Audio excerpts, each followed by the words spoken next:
একদিন কেউ এসে বলবে, তোমার বসবার ঘরে একটা চৌকি পাতবার জায়গা আছে, আমি ওইখানে আমার খাটিয়া এনে শোবো, আমার গাছতলা আর ভাল লাগে না।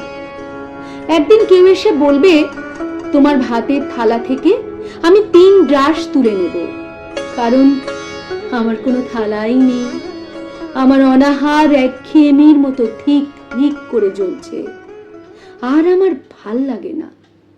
গাড়ি বারান্দার তলা থেকে ধুলো মাখা 3টে বাচ্চা ছুটে এসে বলবে, ওগো, আমরা বাসি রুটি চাই না, 5 নয়া চাই না, আমাদের ছাই রঙের হাফ প্যান্ট আর সাদা শার্ট পরিয়ে চুল আঁচড়ে দাও, আমাদের গাল টিপে দিয়ে বলো, সাবধানে, আমরাও স্কুলে যাব।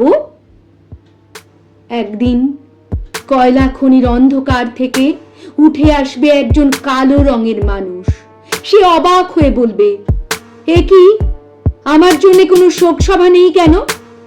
ডিনামাইট নিয়ে আমি গিয়েছিলাম গভীর থেকে আরো গভীরে, আমি ফিরিনি, কিন্তু তোমাদের জন্য আগুন এসেছে।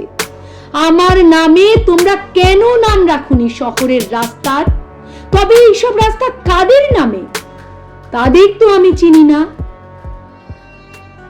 একদিন ধান খেতে কাদা জল মেখে দাঁড়ানো একজন মানুষ নিজের চেয়ে আরো অনেক লম্বা হয়ে উঠে গলা তুলে বলবে, তোমরা যারা কোনো দিন কাদা জল মাখনি, মাটিতে শোনোনি কোনো আওয়াজ, জানো না ঘাম রক্ত উৎকণ্ঠায় সবুজ হয় সোনালি, সেই তোমরাই শস্য নিয়ে রাহাজানি করো, আর আমার সন্তানেরা থাকে উপবাসী।